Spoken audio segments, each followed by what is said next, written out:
Limitação de público em todos os jogos do Campeonato Mineiro, estreia do Cruzeiro confirmada por Independência, transfer ban, saída de Vinícius Popó, eliminação na Copa São Paulo e negociação entre Cruzeiro e River Plate pelo atacante Carlos Auski. Sobre tudo isso que nós vamos trocar uma ideia no vídeo de hoje. Sem não antes, eu pedir para você, por gentileza, clicar no joinha e dar essa moral pra gente aí, se inscrever no canal caso ainda não seja inscrito e também usar os comentários aí embaixo do vídeo para expor a sua opinião, o seu ponto de vista, para que assim a gente possa sempre trocar aquela ideia sem lero-lero de torcedor para torcedor, beleza, pessoal? Então, sem mais 9 horas, vamos direto para o primeiro assunto do vídeo, que é com relação à limitação de público nos jogos do Campeonato Mineiro. Não apenas nos do Cruzeiro, tá, pessoal? E sim, todos os jogos englobando todo o campeonato. Então ficou estipulado através da Federação Mineira, que fez um protocolo para tentar travar esse crescimento nos casos de Covid, mais uma vez estipulando o público máximo para 20 mil pessoas, independentemente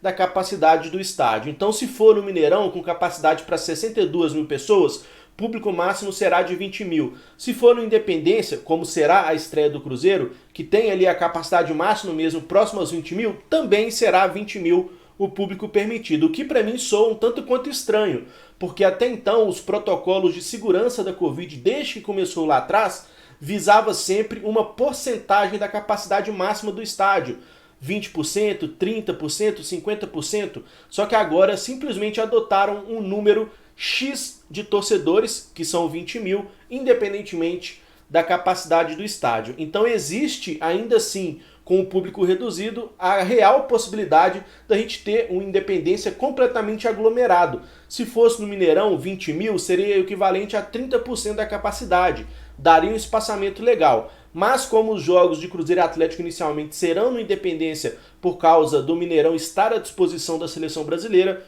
de certa forma vai ter uma aglomeração lá. Mas enfim, achei uma decisão um tanto quanto estranha, mas quem sou eu, né? Um simples meliante cabeça de bagre, dando a minha opinião aqui. Quem sou eu para falar que tá certo ou que tá errado? Mas é isso, Federação Mineira estipula público máximo para os jogos do Campeonato Mineiro em 20 mil, tentando travar o crescimento da Covid, beleza? Como eu falei, o jogo do Cruzeiro foi confirmado para acontecer diante da URT na próxima quarta-feira, às 17 horas, no Independência. Então havia boatos que o Cruzeiro poderia mandar esse jogo, inclusive lá em Brasília, para tentar atender uma demanda diferente, assim como em outros estádios, né, do interior de Minas. Entretanto, ficou estipulado que o jogo acontecerá no Independência, na própria capital aqui de BH, beleza? Então, público de 20 mil, Cruzeiro e URT na quarta-feira, dia 26, às 17 horas, no Independência. E fica ainda um pingo de esperança por minha parte do Cruzeiro, junto à Federação Mineira e também à TV Globo, de tentar alterar esse calendário do Cruzeiro, que não foi nada bom pra gente, com jogos aí às 17 horas, 17h30, 18, domingo à noite. Então é completamente um absurdo a tabela de jogos que Federação Mineira e Globo estipularam para o Cruzeiro. Há boatos que o Cruzeiro está tentando reverter isso ainda, mudar os horários, pode ser que aconteça, como pode ser que não, mas até o momento é isso. Estreia do Cruzeiro será realmente no Independência, quarta-feira, 5 horas da tarde, o que vai impedir, infelizmente, muita gente de comparecer ao estádio, mas que o Cruzeiro consiga reverter isso, colocar um horário um pouco melhor para o público poder ir lá prestigiar o time, porque as expectativas para essa temporada são muito boas, né? Tanto para ver os novos reforços, como para ver a nova cara que o Paulo Pesolano está tentando implementar nesse time do Cruzeiro.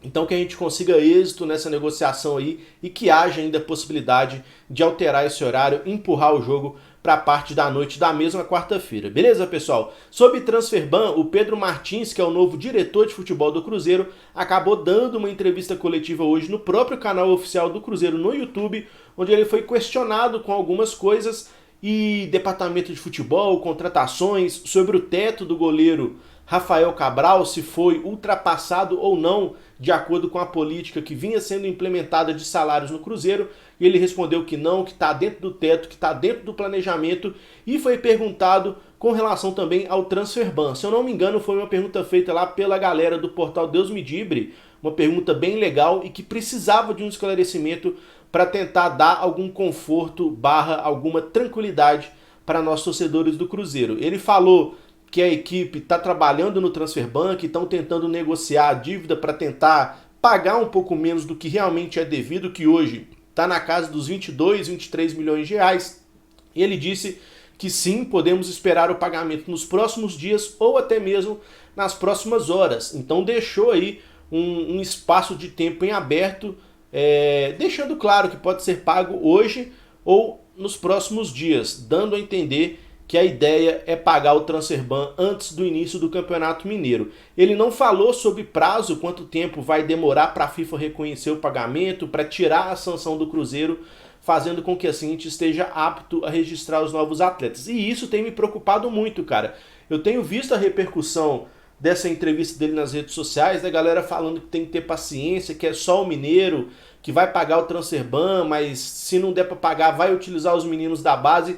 E eu acho isso um absurdo, pessoal. O Cruzeiro, cara, não pode perder tempo de planejamento, não pode perder tempo de buscar um entrosamento entre os atletas. Então, por exemplo, digamos que o Cruzeiro pague o Transferban antes do início do Campeonato Mineiro, mas que a baixa na FIFA não aconteça antes da estreia. Pra mim é um baita erro, velho. Não pode protelar o uso dos atletas. A gente sabe o quão importante é a pré-temporada, o quão importante é dar liga aos novos jogadores que chegaram, que foram muitos. É praticamente um time novo do Cruzeiro por completo. Então como que a gente vai perder uma ou duas rodadas do Campeonato Mineiro simplesmente porque não pagou o Transferban? A impressão que eu fico é que o Cruzeiro está tentando arrecadar dinheiro com sócio-torcedor, com assinatura do Tempo Esportes, enfim, com venda de camisas, e com isso, cara, tá esperando cair um dinheiro do céu que talvez não caia para tentar arcar com essa dívida urgente e emergente que é do Transferban. Então tá na hora, na minha humilde opinião, do Ronaldo colocar a mão no bolso, tirar o escorpião e pagar esse trem, velho. Não tem como, na minha opinião, é inadmissível fazer com que o Cruzeiro chegue na estreia do Campeonato Mineiro e não esteja apto para usar os seus novos atletas porque simplesmente o Transferban não foi pago. Ah, Angelim, mas o Cruzeiro tá tentando negociar. Tá, cara, mas teve tempo para negociar. Vai perder tempo de pré-temporada, vai perder jogos de preparação, que é o motivo do Campeonato Mineiro hoje para o Cruzeiro, por causa do não pagamento da dívida.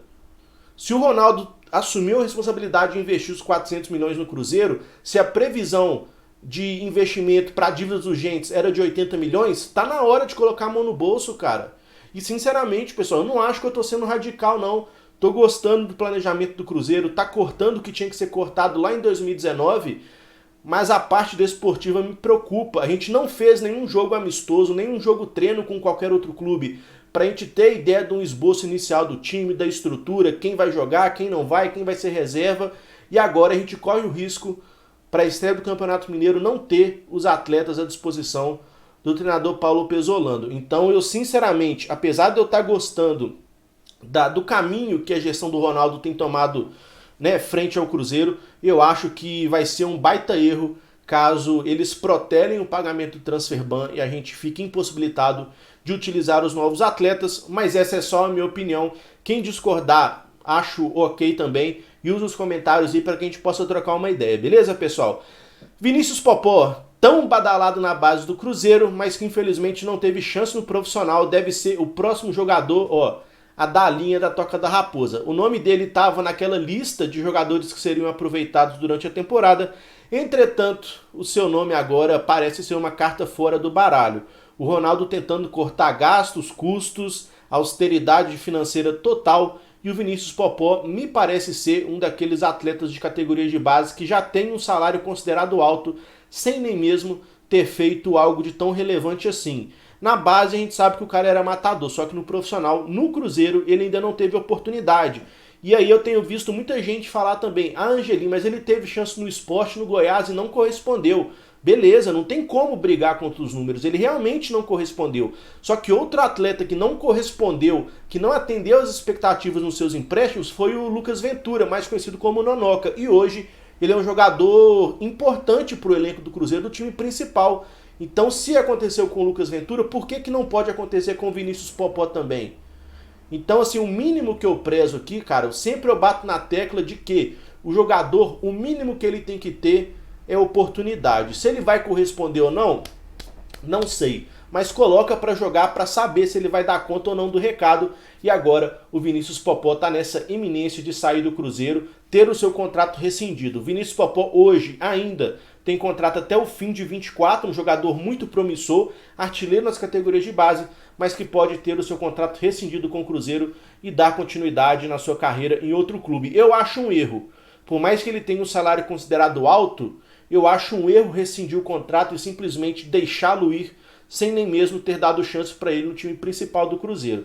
Então, caso isso aconteça, eu vou ficar triste e, sei lá, cara, torcendo para que ele consiga tocar sua carreira, mas com aquele sentimento que ele poderia, no mínimo, ter tido chance aqui no Cruzeiro. Assim como o Zé Eduardo, que foi emprestado para o América de Natal e voltou a fazer os seus gols por lá. Então, o melhor, na minha opinião, seria emprestar o Popó, mesmo que para isso o Cruzeiro tenha que arcar com 20, 30 mil de salários por mês para mantê-lo um ativo do clube. É a minha opinião também. Na Copa São Paulo a gente acabou eliminado ontem pelo São Paulo, 2-1, perdemos de virada num jogo onde o Ageu abriu o placar pra gente, mas depois a pressão do time do São Paulo foi imensa para cima do Cruzeiro, a gente não conseguiu colocar a bola no chão, ter o controle do jogo, e o time paulista, treinado pelo Alex, o nosso querido cabeça grávida, acabou avançando em cima do Cruzeiro, num jogo onde o Denevis mais uma vez fez defesas importantes. São Paulo teve umas 2, 3 bolas na trave ali. E enfim, cara, o cenário do jogo, para quem assistiu, era que mais hora menos hora o São Paulo ia, infelizmente, acabar conquistando o resultado. O Cruzeiro não conseguiu se impor e a gente sai da Copa São Paulo com uma boa impressão de muitos atletas que defenderam a camisa do Cruzeiro nessa edição. O próprio Denevis, o Paulo, o Mitkov, o Ageu mais uma vez, o Daniel Júnior teve um crescimento na competição também, o próprio Vitor Roque, que acabou jogando pouco devido à Covid, mas são todos jogadores que, na minha opinião, podem e devem ter oportunidade no time principal do Cruzeiro. Então a Copa São Paulo ela serve para isso, para dar vitrine a jogadores, para fazer com que eles ganhem espaço para serem promovidos para o time principal, e nesse quesito eu acho que o Cruzeiro cumpriu bem a sua tarefa. Então, sorte para o São Paulo aí no decorrer da competição. Cruzeiro eliminado com uma campanha muito consistente, mas tendo pecado ainda no repertório ofensivo. E fica a minha pulga atrás da orelha, cara, porque o Igor Lemos se lesionou e a gente ficou sem o principal jogador de beirada de campo. E o Queiroz, Nicolas Queiroz, que é um atacante ponta direita que eu gosto bastante, ele foi pouquíssimo utilizado. Gostaria muito de fazer essa pergunta para o Mário Henrique, treinador do Cruzeiro, mas quem sou eu para ter acesso a esse povo? Mas a pulga tá aqui, ó, atrás da orelha, pelo fato do Nicolas Queiroz não ter sido utilizado e o time do Cruzeiro ter jogado de forma meio torta durante toda a competição. Muitas vezes com 3 camisas 10, com um atacante apenas. Enfim, apenas uma percepção que eu tive. E para fechar, o Cruzeiro está em negociação com o River Plate pelo Carlos Daniel Auski, ponta direita também, de 30 anos, que na última temporada jogou pelo Talheres também, da Argentina. Ele está em seu último ano de contrato com o River Plate e para tentar minimizar o investimento que eles fizeram no atleta lá atrás, o River Plate está pedindo uma compensação de US$ 1,5 milhão para poder ceder o jogador. Talvez por isso as negociações com o Internacional e com o Vélez Sarsfield tenham se frustrado, pelo fato de não acharem que o jogador vale tudo isso. O River Plate está no seu direito, tentando conseguir uma grana num jogador que está em último ano de contrato, grana essa que eu imagino que o Cruzeiro não tenha nesse momento. Então, se os moldes se manterem assim, eu acho que vai ser bem difícil andar. Por outro lado, o Cruzeiro está oferecendo um contrato de empréstimo de 1 ano e caso a gente consiga o acesso para a Série A, teria uma cláusula no contrato de empréstimo que obrigaria o Cruzeiro a comprar o jogador, mas isso apenas em caso de acesso. Então essa é a situação, um jogador razoável que poderia ser útil, mas que não me enche, que não me brilha tanto os olhos assim, apesar de eu achar que ele poderia ser uma peça legal para o elenco do Cruzeiro nessa temporada. Então River Plate pede US$ 1,5 milhão daqui, Cruzeiro quer o empréstimo com a compra obrigatória em caso de acesso. Beleza, pessoal? Use os comentários aí para expor a sua opinião sobre cada um dos temas abordados nesse vídeo, sobre transferban, sobre Vinícius Popó, limitação de público, estreia no Independência, eliminação na Copa São Paulo, se o Carlos Auski é ou não um bom jogador. Sinta-se à vontade para a gente poder trocar uma ideia. Deixa o like, se inscreva no canal também, ajuda nós aí, faz o gordinho aqui feliz, beleza? Forte abraço a todo mundo, tamo junto, vamos que vamos, é nóis!